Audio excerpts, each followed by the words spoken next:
So, any doubt so far till these derivations? Means we started from the estimates, then OLS assumptions, and if assumptions will fulfill, then we were doing these properties. So far, all these derivations are done, except for this last part, minimum variance.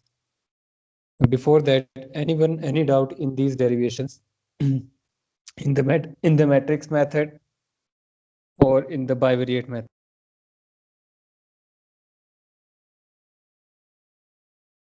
Anyone any doubt? Any of these derivations which we completed so far? Okay, so the last part of these blue properties is efficient estimator, that how these estimates this beta 1 beta 2 which we estimated with OLS method have minimum variance if we compare it with any other estimate which is computed from any other method except for OLS. Proof was remain in these properties. So let's first complete that proof. Okay, so to prove this, that this particular variance of our OLS estimates is minimum, which graphically it means, as I explained you yesterday, that let's suppose we have two different slope coefficients. One is from the OLS method and another is from the any other method. This theorem proves that the variance of the OLS estimate, like this beta 2 hat, is minimum among all other estimates. Like let's suppose beta star 2 here we have from any other method. So proof is that this particular variance from the beta 2 hat is minimum as compared to any other estimate. Similarly for the beta 1 and all other regression coefficients. So how we prove this with the derivations? You might have this question that why we are doing derivations, because we are going to apply this with the softwares. If you have this understanding of these derivations, it will give you the confidence that why you are applying OLS and how these estimates OLS method is getting. And with the problems of assumptions, means the remaining part of this basic econometrics is going to be the problems with the assumptions, like multicollinearity, autocorrelation, heteroscedasticity. There, these estimates are going to affect. So you can only understand these impact of all those problems if you understand these derivations and background behind all these estimates. Otherwise, it's not easy to get consequences of all those problems which are associated with the assumptions. So to understand that, it's very important that you can understand this process either by the bivariate method or the matrix method. That's the only thing, that if it's a multivariate regression, then with matrix you can do that. But for simplicity to understand the process, bivariate is the better method. So that's the purpose that I did all these derivations. Means last 5-6 classes we totally spent on the derivations. Another part is that, let's suppose maybe any one of you in future might get this course as a teaching to undergraduate students, then these derivations will help you to teach these all the concepts and all the derivations. And other thing is the content, that many times many researchers or the teachers find this problem, that the content of these derivations, so these derivations also help them to get this content for and all the steps. So I'm trying to explain with as much explanation as possible. Only thing is that because of the time constraint, it's not possible that I can start one derivation and complete that first in 4 and 5 hours, so that you can understand the process. Means that continuity you have to keep it. Like just take this example, that using this particular method here, like in the beta 2 estimate, we did this, the expected beta 2 hat is equal to expected summation ki yi, right? Means now To understand this equation, that from where ki is coming, then you have to go back to all the derivation of beta 2, and then in the end you will find that deliberately uh, we keep xi upon summation xi square as a ki for simplicity to prove the unbiasedness property. So it means some continuity is required in the derivations part to understand all the step by, because it's not possible that every time one can start from the beginning. Means that continuity you have to pick it up. Like for example, now this was the last property in these blue properties, minimum variance. So how we can prove this minimum variance efficient estimator? Let's suppose there is any other estimate beta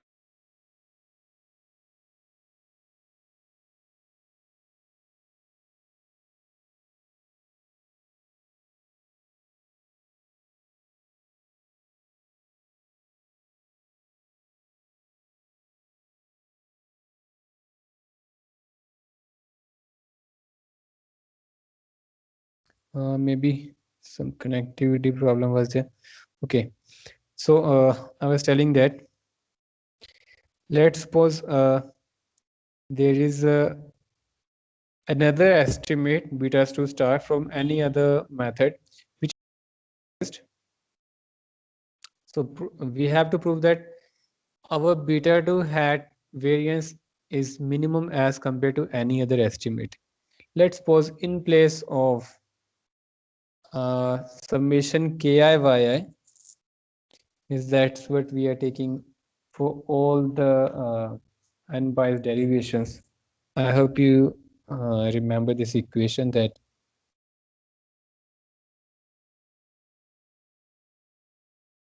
expectation of beta 2 hat is equal to expectation of summation kfi. Now here in place of ki, we are taking wi for the beta 2 star, and this wi is nothing but it's just like ki plus some any other term. Now this ki is in the form of this xi upon summation xi square. So this wi is also in this particular form, but plus some other component with the ki, means this is not equivalent to a ki, otherwise that will be a beta 2 hat. So this estimate is from some any other method except for OLS. So let's suppose this particular component is equal to summation wi yi, like beta 2 hat value we, and then we are keeping that this value is equal to summation ki yi, right? And here the ki was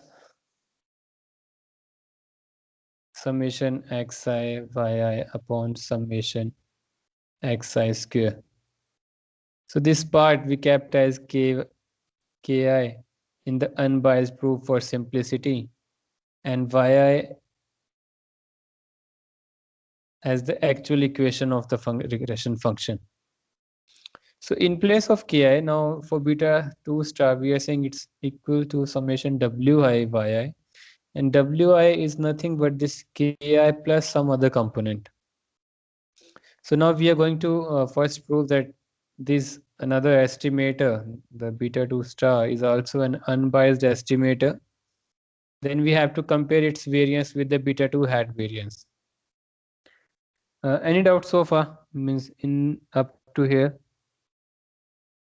Yeah, I can understand here that this process you can only understand if you're going with all the derivations, especially for the slope coefficient. Otherwise, you might have this confusion that from where this equation is coming. This is, I'm saying this is in the beginning we did it, the derivation of the beta 2 hat, and from there I'm using this equation. So just put a yi value as we are doing in the case of beta hat, and here we have to keep in this mind, like summation ki is equal to 0. So here summation wi is equal to 0. In the beta 2 hat case, summation ki xi equal to 1. So here summation wi xi is equal to 1. Then summation di is also equal to 1. Similar like the summation ki is equal to 0. And summation di xi is also equal to 0, because if we have this particular thing that wi is something in addition to ki, if we take summation on both these sides, and we know that both these components are equivalent to 0, so summation di is also equal to 0. And if we use this, multiply it with both the equations by xi, and if both these components are equivalent to 1, then summation di xi is also equivalent to 0. So if we all use these values here, then we will get this particular equation, that expected value of beta 2 star is equal to beta 2. It means beta 2 also an unbiased estimator, that on an average from different samples, if we have a beta 2 star value for all the samples, if we take its expected value or the average, that is equivalent to the true beta 2. Means it's also an unbiased estimator, similar like the OLS estimator, which is unbiased. And here this expected UI is equal to 0, that we are doing from the assumptions part, that if we take average of the residuals, that is equivalent to 0. So this is also an unbiased estimator. Now the thing is that we have to prove that its variance is greater than the OLS estimate variance. That's why we are saying the OLS estimates are efficient estimators. So similar like the variance formula we did for the beta 2 hat. Now here we have a formula for beta 2 star, which is equivalent to expected within bracket beta 2 star minus expected beta 2 star and bracket close skew. One another thing I want to share here is that while I was doing it first time in the masters, these derivations, many time I was not getting these points, because here this stepwise progression is required, that first we have to clear ourselves with all the previous steps, then only we can understand the next step. So many time it happens that when we do it first time, we somewhere or the other we lost from the track, and later on we are not able to connect with that track. So for that I suggest you that please try to practice these derivations. That's the purpose I uploaded all these derivations. Otherwise no one will upload all these derivations. It take a time to understand these and to try to explain these steps, and to find out the steps where you might get some difficulty. So just you have to spend a time to understand these steps. It will give you confidence that whenever next time you will apply OLS, you have this confidence that okay, I know how these estimates are calculated, and what will be going to be change in these estimates if nature of variable will change or assumptions will not fulfill. Means you might get more details about these estimates. So there is no harm to practice these derivations. So here, similarly, like in the beta 2 hat, we did that expected beta 2 star, beta 2 hat is equivalent to beta 2, means from the unbiased property. And here above, we are also proved that expected beta 2 star is also equal to beta 2. So just put this value here in place of this particular value from the unbiased property, this particular property. And we can write it as a beta 2. And same like you have this particular equation for the ki yi case, there you in the end you have this beta 2 hat minus beta 2 equal to summation ki ui. Similarly here we have summation wi ui in place of summation ki ui as the value of this variance. And this proof I have given you here, that beta 1 summation wi plus beta 2 summation wi xi and some plus summation wi ui. This particular value is equivalent to 1. this particular value is equivalent to 0. So we'll remain with the beta 2 star equal to beta 2 plus summation wi ui. So if we take this beta 2 in left hand side in a subtraction form, then beta 2 star minus beta 2, this particular value, is equivalent to summation wi ui. Sorry, it's actually this one is expected. I hope you get this point. Means why this vary.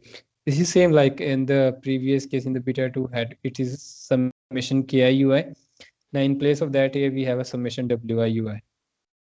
Now same like the previous case. Now take its square, just the elaborative form of the square. These terms have a square plus b square plus c square and then 2ab, all these forms. And same like we did in the kia in ui. And from the assumption of not a correlation, we know that this particular term is equivalent to 0. If you have a doubt in this elaborative form, this particular elaborative form, that I already explained in detail why I was explaining this variance derivation for the beta 2 slope coefficient. So there I explained you did it with the detail that why this square term elaborative form, that is actually, let's suppose you have this particular data wi ui summation. So if you want to take square of all these items, then it is like a square plus b square plus and so on, and their second term 2ab 2ca. Similarly, we have elaborated intentionally here because we know that this particular term is equivalent to 0 because of the assumption of no autocorrelation. So we'll remain with this part, and wi, same like the ki, is the non-stochastic part because of the fixed this assumption of xi is fixed in the repeated sampling. It comes out of the expectation part, and this particular term is equal to this particular sigma square. This proof yesterday we did this derivation, right? Why this is equivalent to this sigma square. And in form assumption, we can say this is a homoscedasticity assumption, constant variance. But this proof yesterday we did this proof, right? So we can put this as a sigma square and summation. Now this is a single term, so it comes out of the summation. So it's remain with the summation wi square. Now put wi value, that is ki di. This is a square plus b square plus 2ab. Now just look at this particular part of the 2ab, some di. Just put a value of ki, that is xi upon summation xi square. This particular part is the value of ki. Now this is summation xi di upon summation xi square. Xi here is x minus x mean. That's a deviation form of x variable. And we know that summation xi di is equal to 0 and summation di is also equivalent to 0. That we did here. Summation di xi is equal to 0 and summation di is equal to 0. So this whole term will get converted into a 0. So remaining part is sigma summation ki square plus summation di square. So the final variance formula for this particular beta 2 star is sigma square summation ki square plus sigma square summation di square. And this particular term is, this is the variance formula for the beta 2 hat. This is the variance of beta 2 hat. And in case of variance of beta 2 beta star, now we have something variance of beta 2 plus some other term, this particular term. So from here we can say that variance of beta 2 hat is less than variance of beta star. So we can prove that the variance of OLS estimate is less than any other estimate from any other technique or method. So this is the proof of efficient estimator. I can also explain this with the matrix method because it's not required that you can do this for all the estimates one by one. From the matrix method, easily you have this for the all the beta matrix. So that's more easy or convenient to understand the minimum variance property. But before that, anyone of you any doubts so far till this particular part? That why variance of beta 2 hat is less than variance of beta 2 star. This is the efficient estimator property. Anyone, any doubt? Then I can move to a matrix method.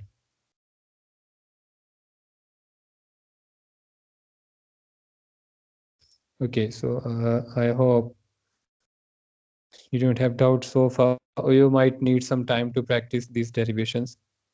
So just keep in mind that this variance is less than any other estimate. That's one important property of this OLS estimates. So just quickly, let me do this method and then jump to another important part of these derivations, that is goodness of fit. Okay, so in the matrix method, now in place of this wi yi, now we have a w transpose y, like the same the matrix method. We have this beta 2, sorry, beta matrix was equivalent to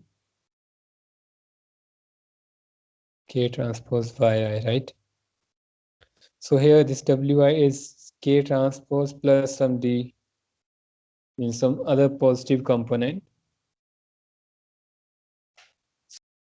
It's in the matrix form. Beta star is equivalent to w transpose into y.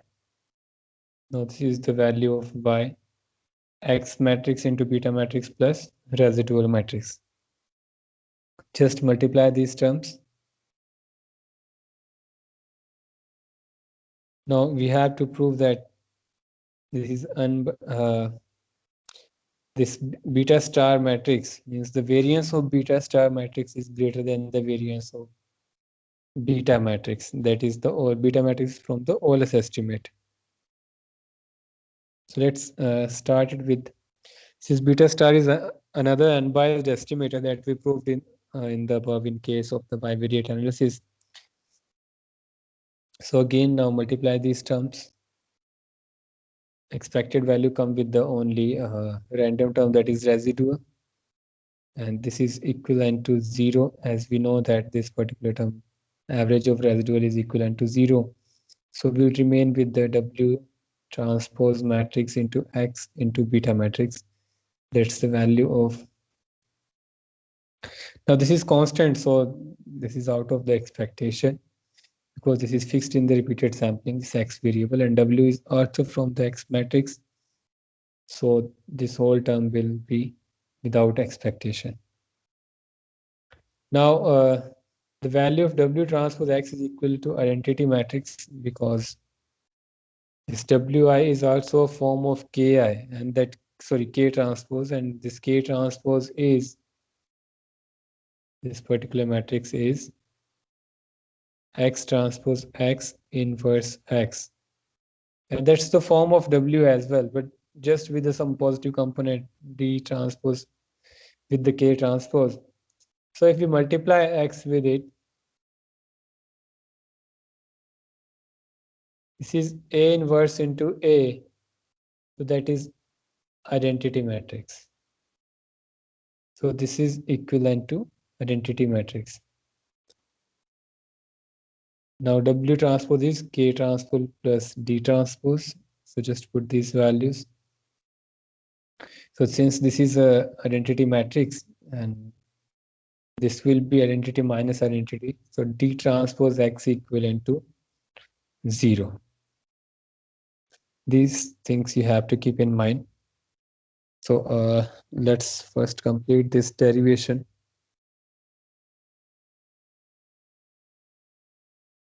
So now we have to prove that its variance is greater than the beta transpose, sorry, beta matrix. So let's solve it. I think I kept it unsolved. So first let's complete this derivation. Okay, so start with the variance formula.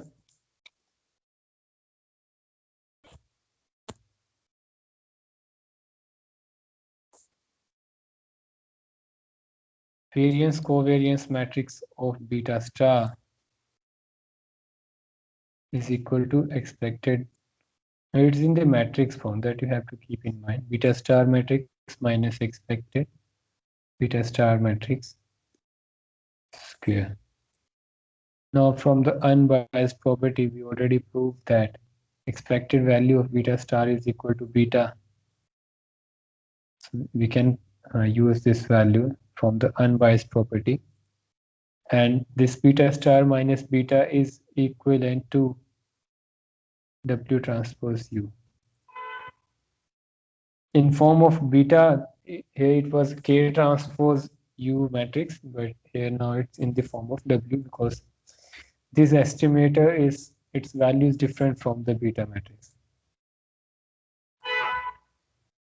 Now just take a square. In matrix square is A transpose A.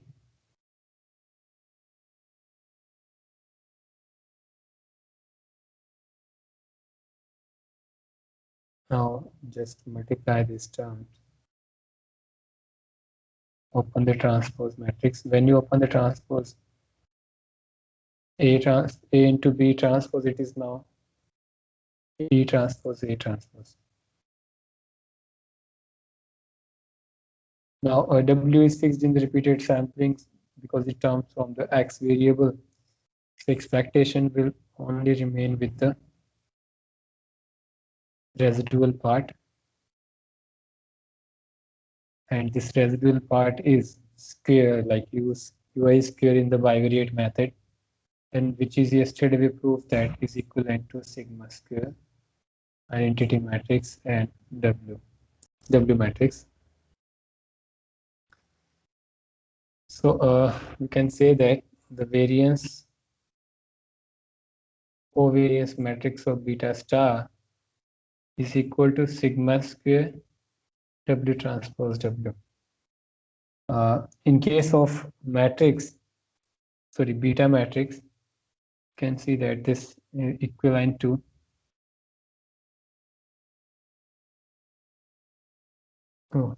variance. Yeah, this part. Variance of beta matrix is equal to sigma square X transpose X into X inverse. That's we say it as the X component. We are giving it a name as X component.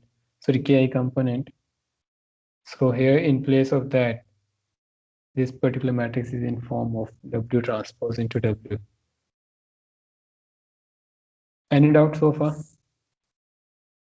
So just put these values of W matrix. That is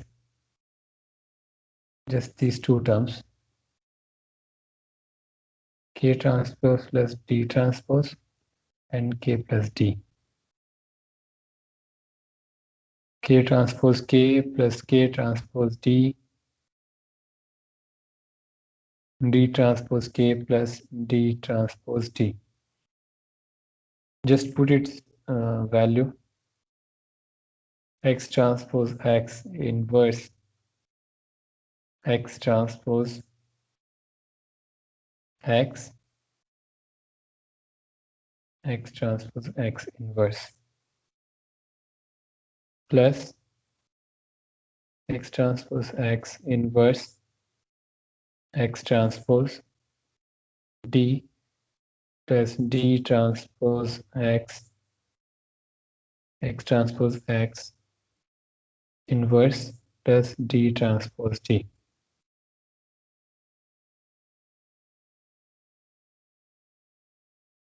Now this is identity matrix A inverse A. So this is remaining part X transpose X inverse.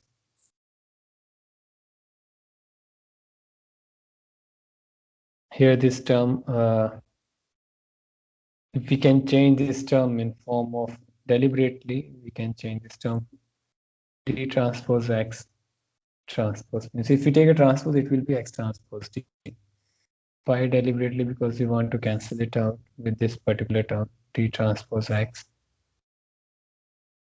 X transpose X inverse equal to D transpose D. And from the above, we know that D transpose X is equal to 0 from this particular part. D transpose X is equal to 0.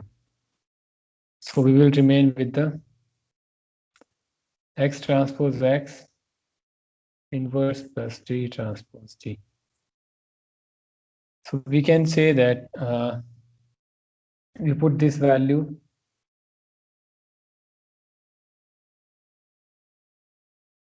here, the variance will be variance covariance matrix of beta star will be sigma square X transpose X inverse plus D transpose D. So in case of beta, simple beta matrix, this was the only part that we have in the inverse, but now we have a sigma square D transpose D as well. This was from this particular variance of beta, sigma square xi x transpose, sorry, X inverse matrix.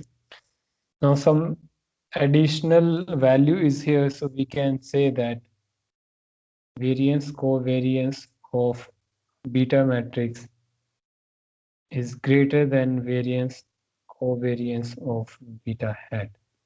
So again, we can prove that beta hat is the efficient estimator. Means OLS estimates as the efficient estimators. So this is with the matrix method. So you are not required to solve it one by one, beta 1, beta 2, beta 3. So with matrix method, a simple process, you can prove that variance of beta hat, that is from the OLS estimate, is minimum or less as compared to any other estimate. Any doubt in this derivation, or any of these properties?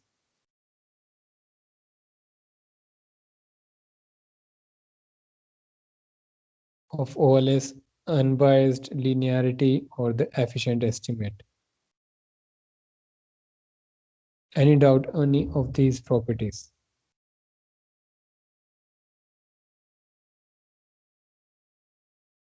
These blue properties. So now we are done with these derivations, then variance of these estimates, and blue properties given the assumptions. This was the derivation part for estimates. So anyone of you any doubt in these derivations, then please let me know so that I can try it again or take your queries. Maybe in any particular step you are getting difficulty. The problem is maybe you are not trying these derivations. This is not from the first time we can understand this all the process. Maybe I have done it maybe 7 or 8 times. That might be giving me some confidence that I can work with these derivations. But if you're doing first time, again and again, unless you understand all the process. So next part is that goodness of fit. Means, okay, we have some specific model. We applied some regression model and we estimate the coefficients. So now we need some criteria to judge these estimates. Besides these properties, blue properties, now we need some criteria. so that we have some confidence to use these estimates for the policy purpose or for the forecasting purpose. So for that, we have different criterias, and out of them, the two most common criterias is one is the goodness of fit criteria. Yeah, here we have this goodness of fit criteria, and another criteria is from the standard errors of these individual estimates, we can work with hypothesis testing. Then only we can rely on these estimates. So the first criteria is for these estimates to judge whether they are reliable or not is goodness of fit, that is R square. And the second criteria is statistical reliability of the estimates, that is by hypothesis testing. So now I'm going to jump to that particular part, that do we rely these estimates? For that, these are two criteria. And with that, there is also one criteria of overall significance of the model that we will do with the F ratio test, that most probably I'll take that part tomorrow with multivariate regression. Today, first let's understand this correlation coefficient, or this uh, determination of correlation coefficient of determination, which R square we say goodness of fit. So let's see what it explain about the estimate and how we rely on the estimate based upon the goodness of it. So first, just understand this process. So let divide this regression part in three or two different parts. The regression line is our estimated line. Generally, that comes with our estimates that we estimated from the OLS method, that we say by hat, or the expected y value given. Now, first just take this average of the x variable, average of the y variable, and any actual value of y. Means these all are actual values of y. These all the dots, they are actual values.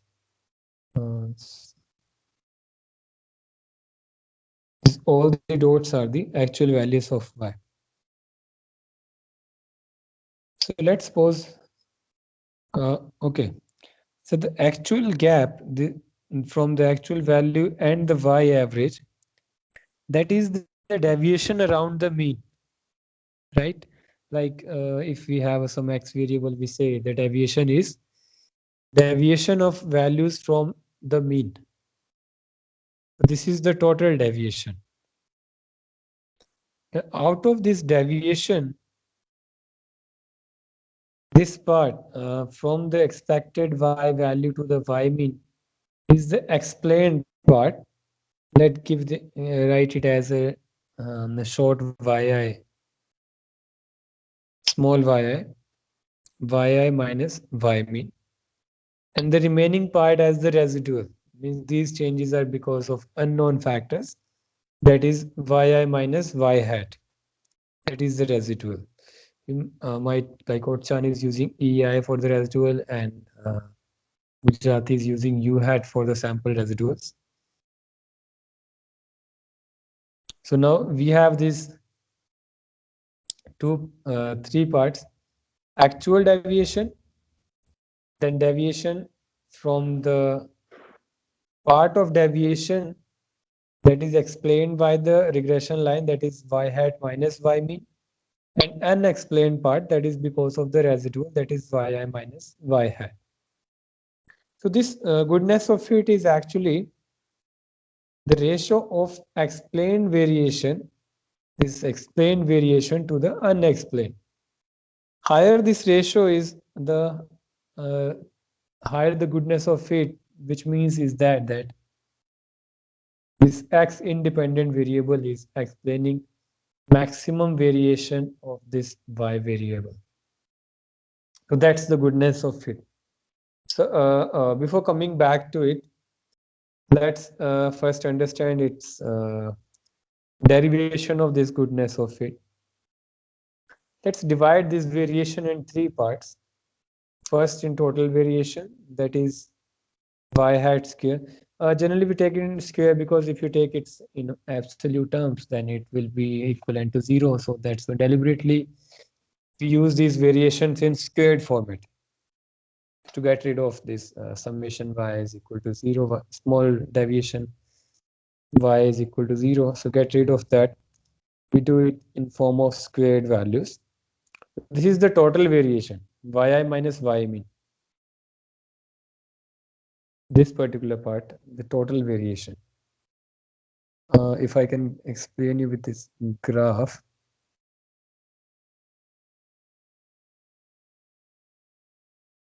Let's see if I have any particular graph here.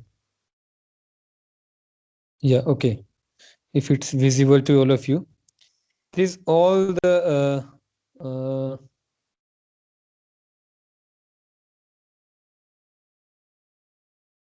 okay, y mean is not here, although that is visible here 5.89 here.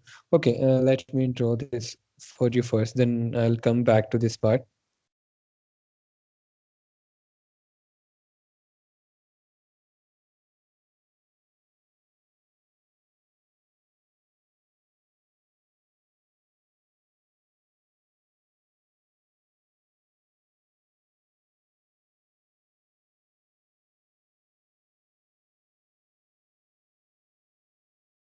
Yeah, we have a y variable, right? And x variable. Let's suppose this is a mean value of y. Now we have this y variable corresponding to x. Let's suppose this is the y values, okay? Just concentrate on the y first.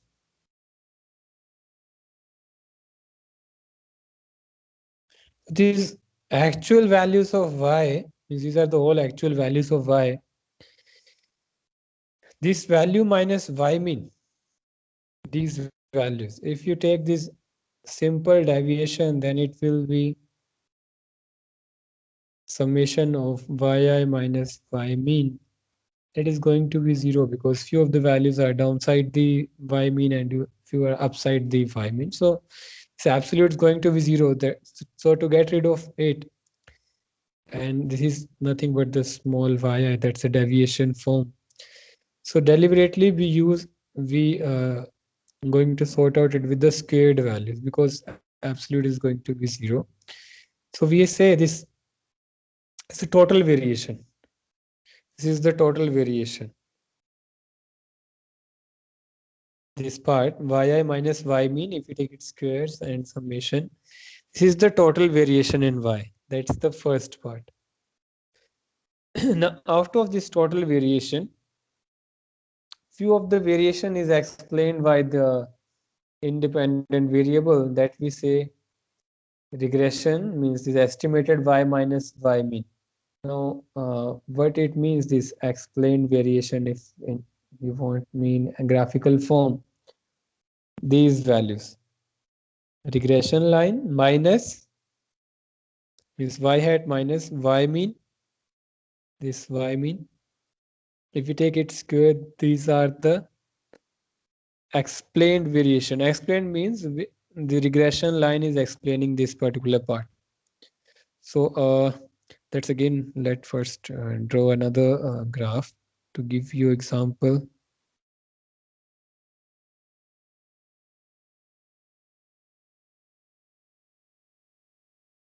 I hope you got this first point, total variation.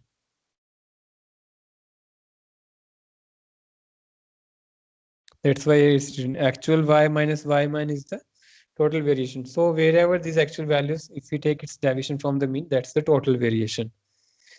So now we have to understand the explained variation. Okay, so again, y mean. Now we have a regression line, right? That's what this is the regression line, estimated y value, that is beta 0 hat plus beta 1 hat xi. I'm taking just example of bivariate regression. Okay. So initially, this was the actual value. So I said that if you take these deviations around the mean, that is the total variation. Now, out of this, few of this deviation is explained by this regression line. Like if you take this part,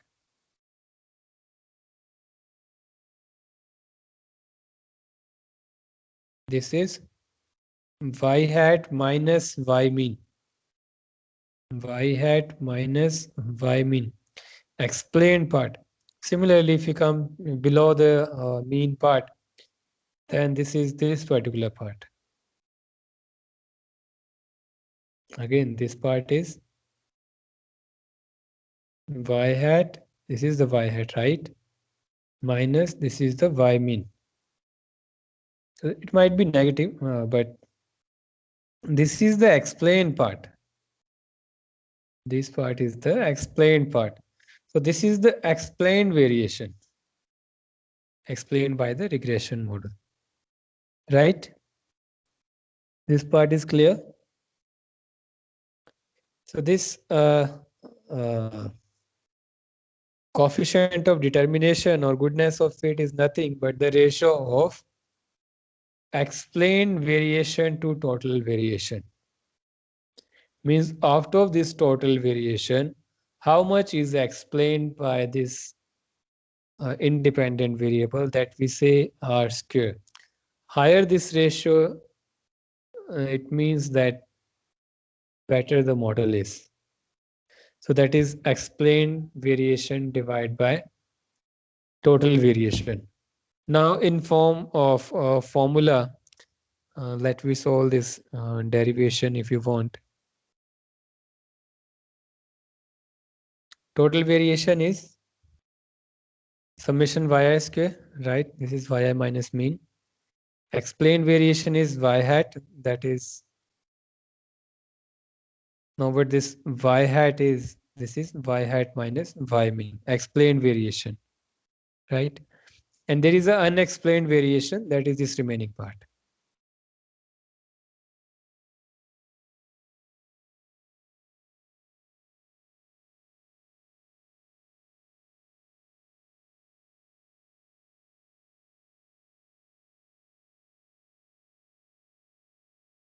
This remaining part. This is unexplained. These changes are not explained by the regression line. This is because of the unknown factors.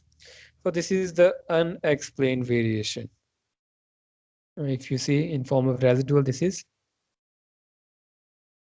y minus y hat. So these are the three parts of the variation. So to get a formula for this r square, then you need this derivation. So now you can understand this. Residual is actual y minus estimated line.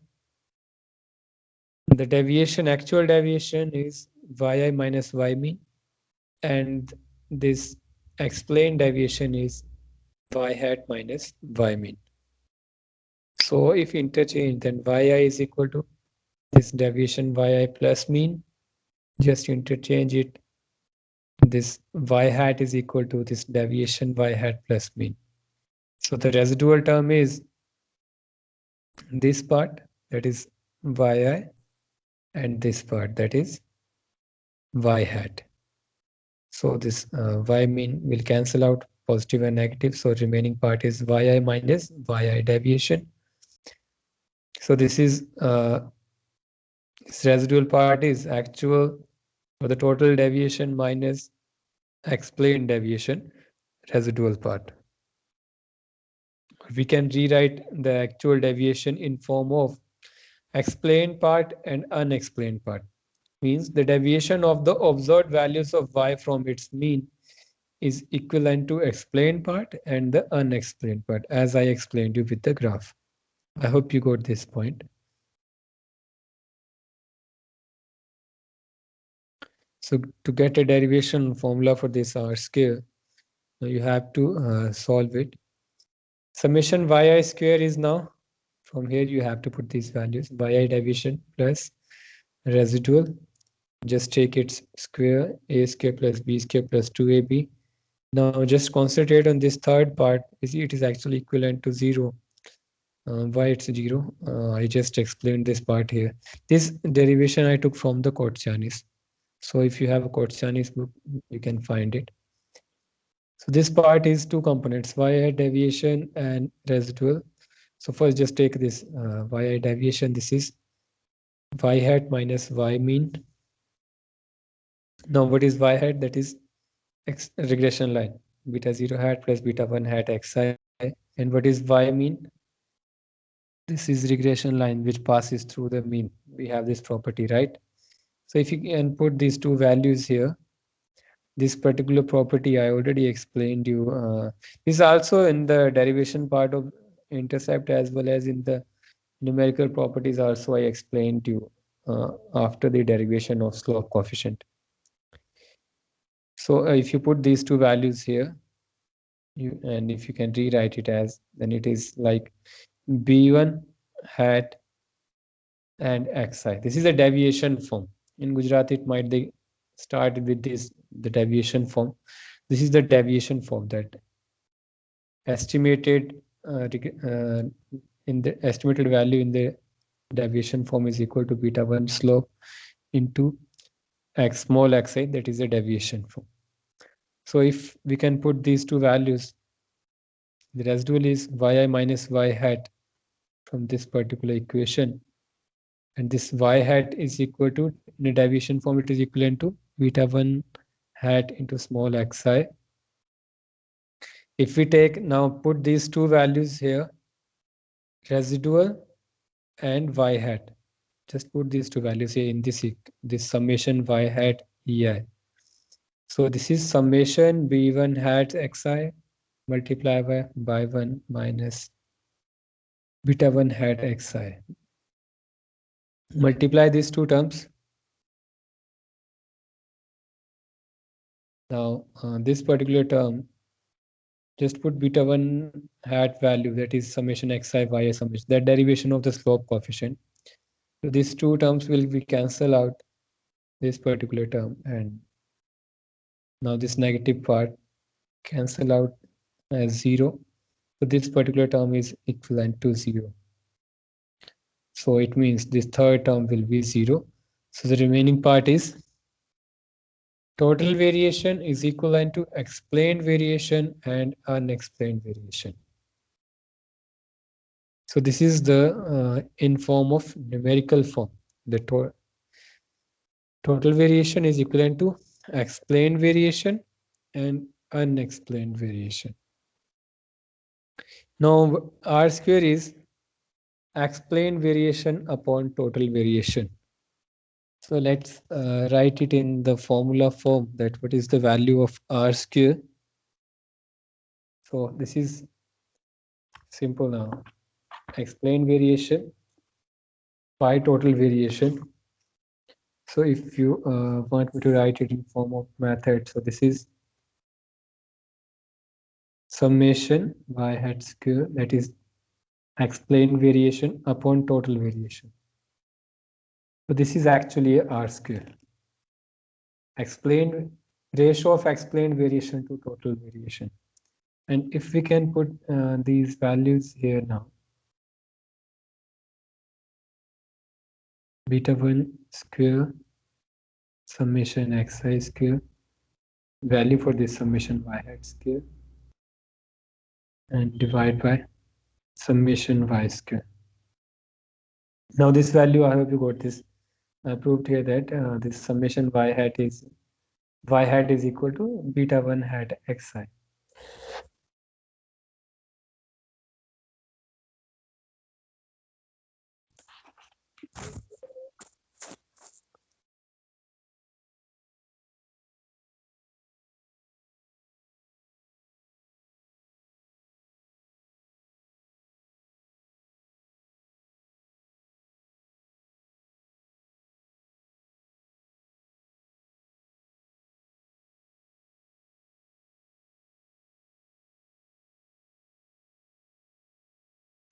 Okay,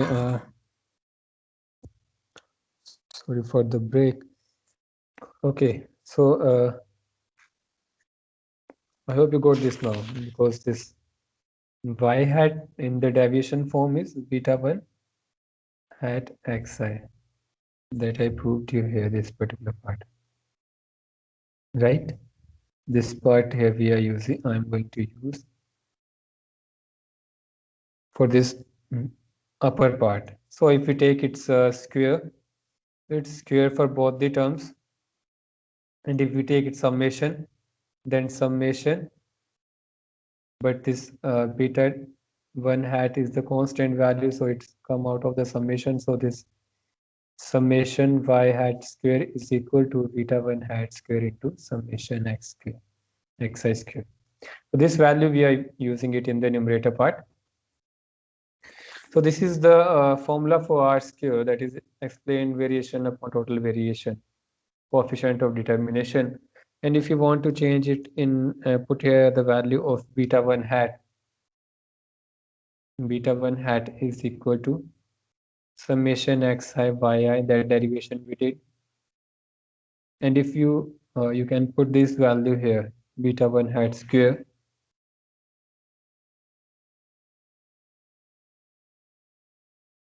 If you want to put this value here, this term is summation xi yi, that is beta 1 hat value, square divided by summation xi square, again square because it is in the square form, multiply by summation xi square upon summation yi square.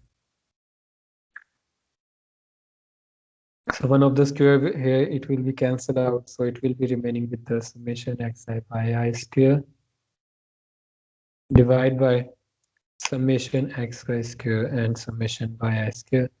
That's what we have generally do in the form of correlations, that the value of this r square. If we take out the square, then it's a correlation coefficient, and if we put a square, so it is a coefficient of determination. So this is the r square value. So either you can directly use this particular form, that is explain variation upon total variation, or either you can use this particular form. Any of these you can use for this coefficient of determination or goodness of fit, that is explain variation by total variation, which simply means that how much variation in the dependent variable is explained by the independent variable, the part of total variation of y which is explained by the regression line, that is the goodness of fit. Percentage of the total variation of the dependent variable that can be explained by the independent variable. So this is a derivation for the R square, this coefficient of determination in case of bivariate regression. Now just take one small example from this data, so that whatever so far we did, you can understand these from the OLS method from this data.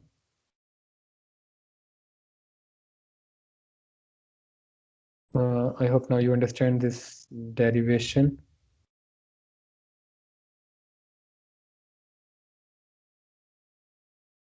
Now, more the value of means this value of R square will lie between 0 and 1, because total variation is in the denominator.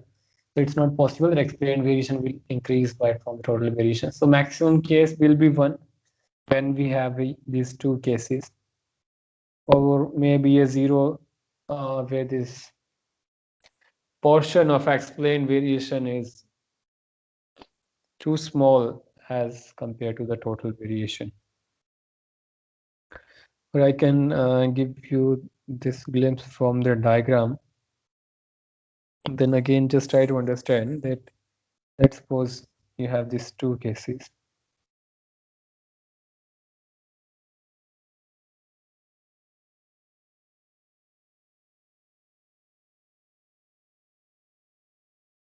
These are the average values of dependent and independent.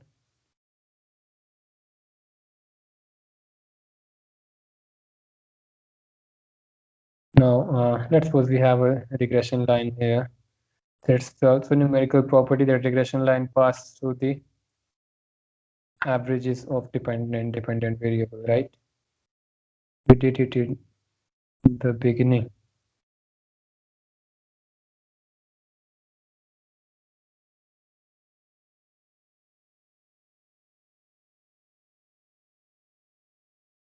Let's suppose this is our regression line.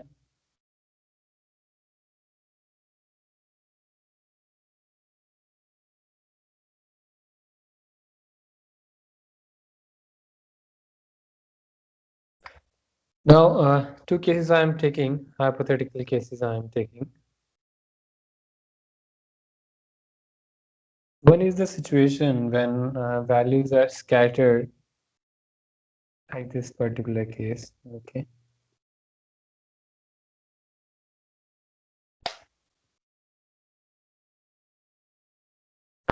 And another case is where again the values are scattered, but they are scattered near the regression line. So any one of you can tell me that in which case we have a, let's suppose this is a case and this is a B case. So in which case the R square value will be high? A or B? If any one of you can respond, in which case we have a maximum R square value.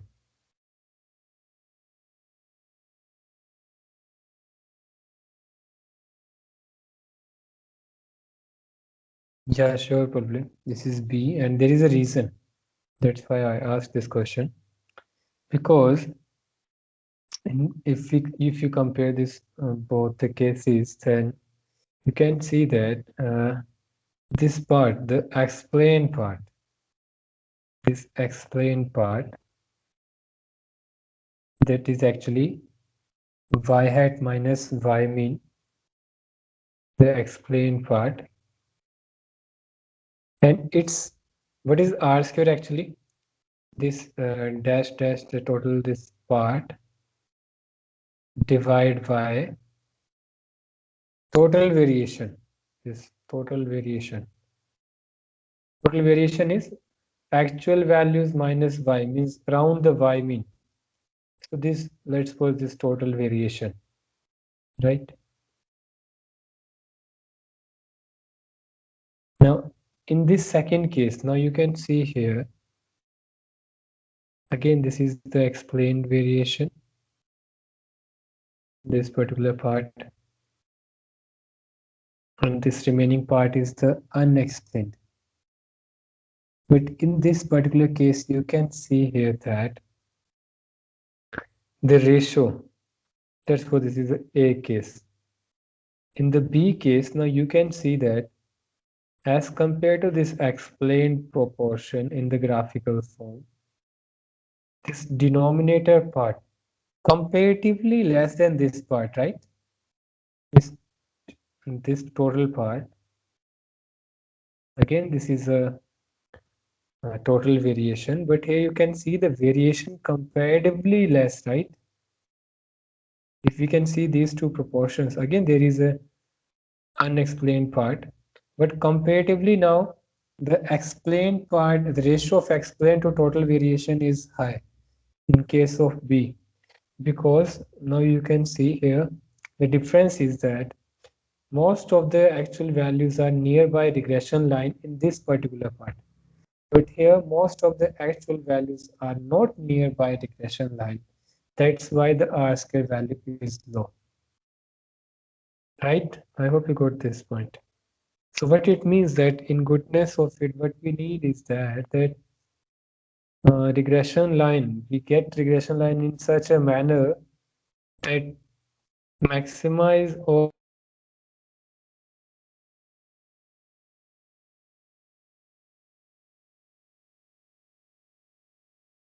total variation. Means we need a regression line in such a manner that this ratio will get maximized, and that depend upon how you can make the model. Means that's not only depend upon the how you estimate the beta 1 beta 2, but also how you are taking the variables, how much important you have as independent variable, how much that independent variable explain the changes in dependent variable. There are theoretical factor as well, statistical factor, your model factor, that how better model you have selected. For example, let me take another example of the incorrect model form. For example, your data is something like this, right? This is your actual data, but you took a means your data is actually some non-linear regression line form, and you took a regression line, straight line. So now if you take a explained variation from this regression line, that proportion is going to be less, right? So you are going to get r square nearby zero, is approximately nearby zero, because of incorrect regression equation form, incorrect mathematical form of your theoretical relations. So there are many chances where you're going to get less value for r square. So it's not only the OLS estimates, but there are many other things which you have to keep in mind. Let's take one practical example.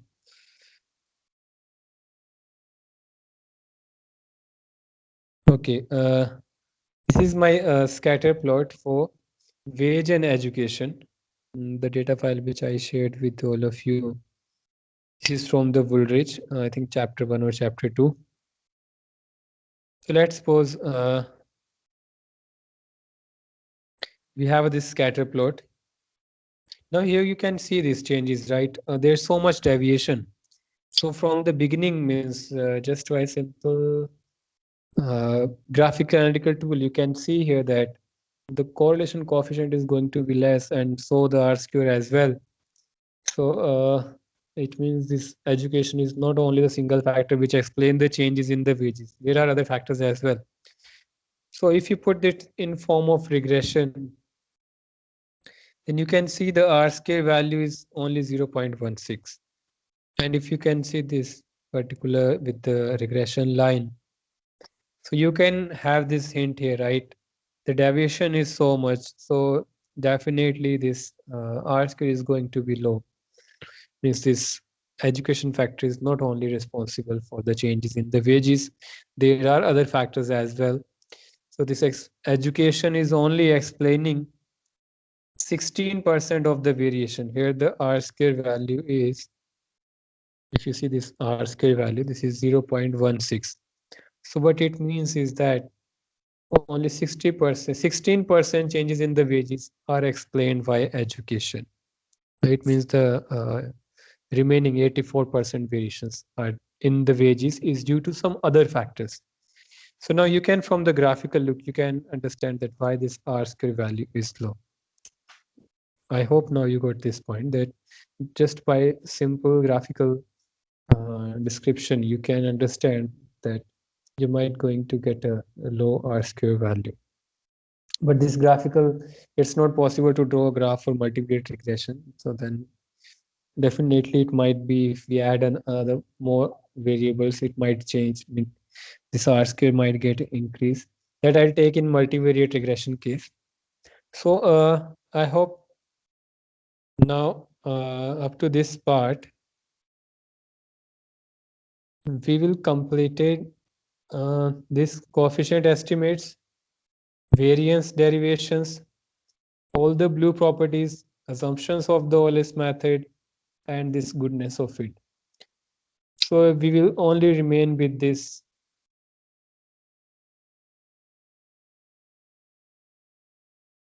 significance of the overall significance of the model. This t-test for the bivariate model, we already completed in the part 2. Yeah, in the part 2, when we did the regression, I already explained you this significance with t-test and p-value approach. So this we already completed this hypothesis testing for individual coefficients. But if we have a more than one independent variable, again the process will remain same, t-test approach or p-value approach. Only the overall significance of model that needs to understand. So tomorrow I'll take overall significance of the model with bivariate and multivariate analysis. And with that, we will complete with this table regression model. So whenever next time you draw the table, now all these values you can understand that what it means. So far we completed the coefficients, the variance, this hypothesis testing, R square. Now we are only remaining with these 3 or 4 values, although we also did in the part 2. I explained this process with the F ratio, but again tomorrow I'll do it with the bivariate and with the multivariate and changes in a R square with the multivariate variable. Then we will complete with this regression model. And that's what the OLS method is, an estimation. Now, after that, we will only remain with the problems with the assumptions. That if one of the assumptions will violate, then what are the problems we face and how these values get changed because of those problems in the assumptions and what are the possible remedial measures. So I hope now you might have see in the software it is just to write a one command that regress wage and dependent and independent variable. You will get all these results, right? But to understand these results means the significant individual significance, the hypothesis testing part that we did means this is the first criteria of goodness of fit for the model. The second criteria is individual significance of the models. Like in this particular case, p value is less than the level of significance. Let's suppose level of significance 0.05. So we can reject the null hypothesis. Individual significance.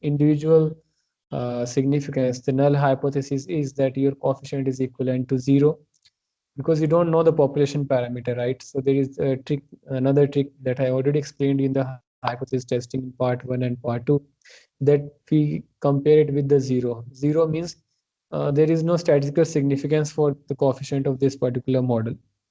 And if it is not equivalent to 0, it means it is statistically significant. Although we don't know how much statistical significant, what are the true population parameter value, but at least we can say it's not equivalent to 0.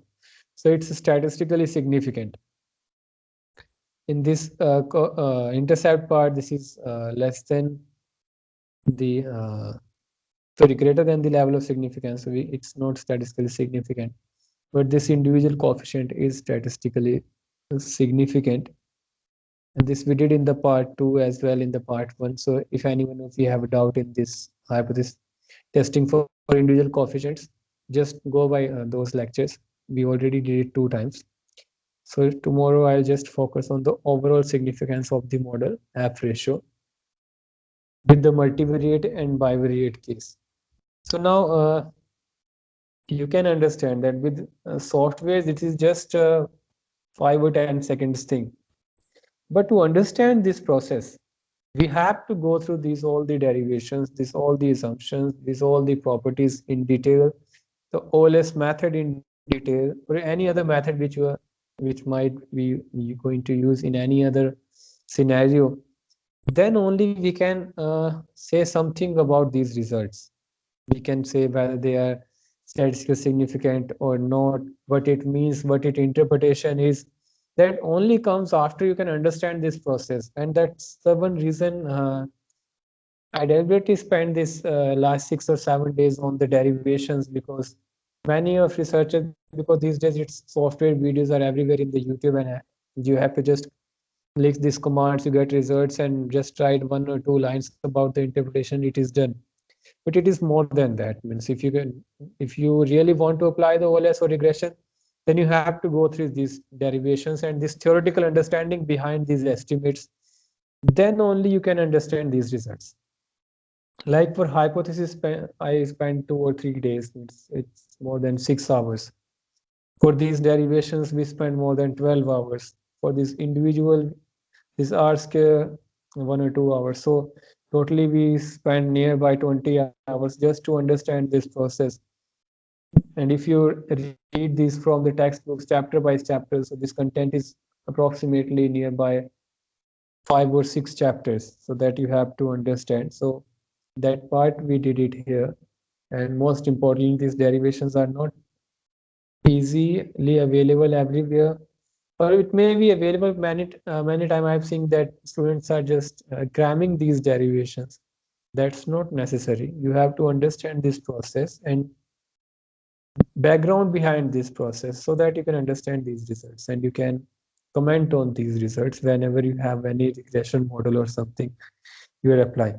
But there are many other connected things, like how well your mathematical model is, how strong your theoretical relation is, how you have picked your variables, how well defined your econometric model is, means how well defined, how you collected the data. So these all small things going to impact your results. How better is your sampling design?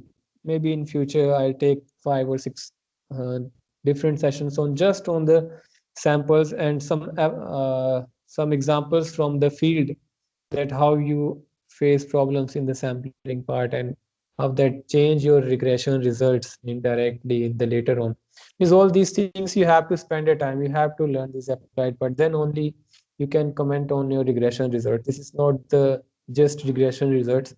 There's so much effort and exercise you have to do in background, then only you can comment on these results. That's why I'm spending so much time on these results and all these data collection methods, your mathematical model, your theoretical relation that comes from your literature review, your understanding from the field background, that all things are going to cumulative in these regression results. So whenever you comment on regression results, just think twice before that.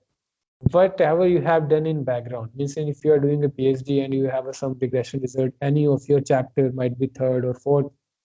Before that, this is your 2 or 3 years exercise, right?